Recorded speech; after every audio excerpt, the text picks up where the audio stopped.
Hello दोस्तों, मेरा नाम चंद्रशेखर है और आज के वीडियो में हम बात करने वाले हैं आपके फेवरेट यूरोपियन कंट्री पुर्तगाल की।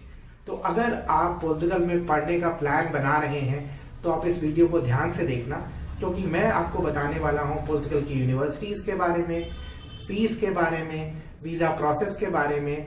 मैं ये भी बताने वाला हूं कि जब आप पुर्तगाल में पढ़ रहे हो तो आप कितने घंटे काम कर सकते हैं पर वीक, और आप पढ़ाई के बाद कितने टाइम के पोस्ट स्टडी वर्क परमिट के लिए एलिजिबल होते हैं। और लास्ट में मैं आपको बताऊंगा पुर्तगाल के इमिग्रेशन प्रोसेस और पीआर प्रोसेस के बारे में। इससे पहले हम आगे बढ़े, मैं आपसे रिक्वेस्ट करूंगा कि आप हमारे यूट्यूब चैनल को सब्सक्राइब कर लीजिए, क्योंकि मैं ऐसी यूजफुल जानकारी आपके साथ शेयर करता रहता हूं। अब जहां तक बात पुर्तगाल की है, पुर्तगाल यूरोप का बहुत ही खूबसूरत देश है। दक्षिण यूरोप में आता है, यानी सदर्न यूरोप में अटलांटिक ओशियन के किनारे बसा हुआ है पुर्तगाल। चारों तरफ समुंदर है और पुर्तगाल का जो नेबरिंग कंट्री है वो स्पेन है। और पुर्तगाल एक टाइम में बहुत ही पावरफुल कंट्रीज में था। पुर्तगाल ने दुनिया के काफी कंट्रीज में रूल किया। इनफैक्ट इंडिया में गोवा एक पुर्तगीज कॉलोनी रहा काफी समय तक। इंडिया 1947 में आजाद हो गया था, लेकिन पुर्तगाल ने गोवा को मतलब छोड़ा 1961। इनफैक्ट इंडिया ने लिबरेट करवाया था गोवा को पुर्तगाल से 1961 में। अब पुर्तगाल में कुछ दुनिया की टॉप यूनिवर्सिटीज हैं जो टाइम्स या क्यूएस रैंकिंग में टॉप 1000 में आती हैं। मैं उनके नाम बता दूं, जो 4 यूनिवर्सिटीज हैं। एक तो है Catholic University of Portugal, Nova University of Lisbon, University of Porto, University of Lisbon of Aveiro. ये यूनिवर्सिटी जो है ये मेन यूनिवर्सिटी है। उसके अलावा कुछ एक प्राइवेट यूनिवर्सिटीज हैं, फॉर एग्जांपल यूनिवर्सिटी ऑफ लुसोफोना। और यूनिवर्सिटी ऑफ लुसोफोना इसीलिए भी पॉपुलर हो रही है क्योंकि ये कुछ लैंग्वेज कोर्सेज ऑफर करती है। और यहाँ पे बेसिकली एक चीज है कि आपको लैंग्वेज कोर्स में एडमिशन मिल जाता है, उसके बाद आप अपनी पढ़ाई जारी कर सकते हैं। तो जनरली जो बैचलर्स डिग्री है वो पुर्तगाल की ज्यादातर यूनिवर्सिटीज में पुर्तगीज लैंग्वेज में है। अब कुछ एक जो प्रोग्राम्स है वो इंग्लिश में भी है, लेकिन मास्टर्स लेवल पे और पीएचडी प्रोग्राम बहुत सारे हैं जो अंग्रेजी में अवेलेबल हैं। इनफैक्ट अगर आप पीएचडी के लिए जाते हैं तो बहुत सारी स्कॉलरशिप्स भी अवेलेबल हैं। अब अगर हम ट्यूशन फी की बात करें तो ट्यूशन फी शुरू होती है तकरीबन 1300-1400 यूरो से, और वो 4-5 हजार यूरो तक जा सकती है बैचलर्स या मास्टर्स के लिए। अगेन ये वेरी करेगी depending from course to course. अगर हम पीएचडी फीस की बात करें तो तकरीबन 2 से 4000 यूरो के बीच में फीस है।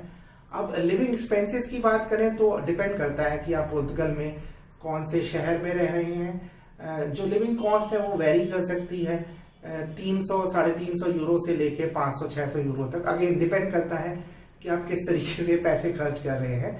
तो एक स्टूडेंट 300 से 500-600 यूरो तक रह सकता है पुर्तगाल में। और जहां तक हम बात करें पार्ट टाइम जॉब्स की, तो आप अलाउड होते हैं 20 घंटे काम करने के लिए एक हफ्ते में। और जब आपका समर ब्रेक हो या सेमेस्टर ब्रेक हो तो आप फुल टाइम भी काम कर सकते हैं। सिंस पुर्तगाल यूरोपियन यूनियन में भी है और शेंगन जोन में भी है, तो बहुत सारे इरास्मस एक्सचेंज प्रोग्राम्स अवेलेबल हैं। और इन इरास्मस एक्सचेंज प्रोग्राम्स का ये मतलब है, सपोज करिए आप पुर्तगाल में मास्टर्स करने गए हैं और ये मास्टर्स 2 साल का है, तो आप 1 या 2 सेमेस्टर यानी 6 महीने या 1 साल किसी और ईयू कंट्री में बिता सकते हैं। For example Germany, France, Switzerland, Sweden, चेक रिपब्लिक, कहीं पे भी आप 6 महीने बिता सकते हैं या साल भर बिता सकते हैं। अब पुर्तगाल अफोर्डेबल है, जैसे मैंने आपको बताया कि दुनिया की जो टॉप यूनिवर्सिटीज हैं उनमें से कुछ पुर्तगाल में है। पुर्तगाल की आबादी 1 करोड़ है, लेकिन इमिग्रेंट्स की बहुत ज्यादा जरूरत है पुर्तगाल में। तो पुर्तगाल की जो इमिग्रेशन को लेके पॉलिसी है वो बहुत इमिग्रेंट फ्रेंडली है। आपको पुर्तगाल में जब एक बार आप पढ़ाई पूरी कर लेते हैं तो आपको पोस्ट स्टडी वर्क परमिट मिलता है जो 1 साल का होता है। अब हम पुर्तगाल के थोड़ा सा स्टूडेंट वीजा के बारे में बात कर लेते हैं। जो पुर्तगाल का स्टूडेंट वीजा होता है, यानी अगर आप 1 साल से ज्यादा के किसी प्रोग्राम के लिए पुर्तगाल जा रहे हैं तो आप D4 वीजा के लिए अप्लाई करते हैं। डॉक्यूमेंट्स वही चाहिए जो बेसिक डॉक्यूमेंट्स और कंट्रीज के लिए होते हैं। आपको आपके पासपोर्ट की कॉपी चाहिए, एडमिशन ऑफर चाहिए, उसके अलावा आपके पास सफिशिएंट बैलेंस होना चाहिए अपनी पढ़ाई को सपोर्ट करने के लिए। आपको एक रिटर्न टिकट शो करना पड़ेगा, उसके अलावा इंश्योरेंस लेना पड़ेगा, एकोमोडेशन प्रूफ होना चाहिए, देन फी की रिसीट होनी चाहिए, और जो वीज़ा है उसको D4 वीज़ा कहा जाता है। और जो वीज़ा प्रोसेस है उसमें आपको अपने डॉक्यूमेंट्स को अपोस्टाइल करवाना पड़ता है विदेश मंत्रालय से। तो वीज़ा प्रोसेस में देखिए 15 दिन से करीब 30 दिन का समय लगता है वीज़ा अप्रूवल में। आप इंडिया में हैं तो आप VFS के थ्रू अपना स्टूडेंट वीज़ा अप्लाई कर सकते हैं। तो अगर आप पुर्तगाल में प्लान कर रहे हैं पढ़ने का, तो मैं कहूँगा कि अभी से आप प्लानिंग शुरू कर लीजिए अगर आप सितंबर 2021 के लिए ट्राई करना चाहते हैं, क्योंकि पुर्तगाल की यूनिवर्सिटीज़ बहुत अच्छी हैं और बहुत कंपेटिटिव हैं।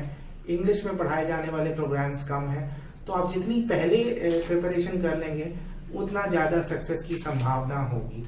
अगर आपके कोई और सवाल भी हों पुर्तगाल में पढ़ाई के बारे में तो आप मुझसे पूछ सकते हैं। जाते जाते मैं थोड़ा सा आपको और बता देता हूँ। जैसे मैंने आपको बताया कि 1 साल का पोस्ट स्टडी वर्क परमिट होता है।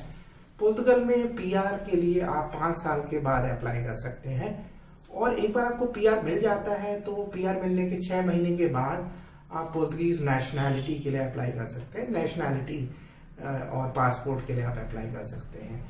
और पुर्तगाल में इमिग्रेंट्स की बहुत ज़्यादा ज़रूरत है, मल्टीकल्चरल है। मैं खुद लिस्बन गया था इस साल के शुरू में, मतलब 2020 के शुरू में। और आप स्क्रॉल में हमारा नंबर देख सकते हैं, हमारी वेबसाइट देख सकते हैं। तो अगर आपके कोई और सवाल हो तो आप प्लीज़ ज़रूर पूछिएगा। और मैं ज़्यादा ज़्यादा आपसे फिर रिक्वेस्ट करूँगा कि आप हमारा YouTube चैनल ज़रूर सब्सक्राइब करना। वीडियो देखने के लिए धन्यवाद।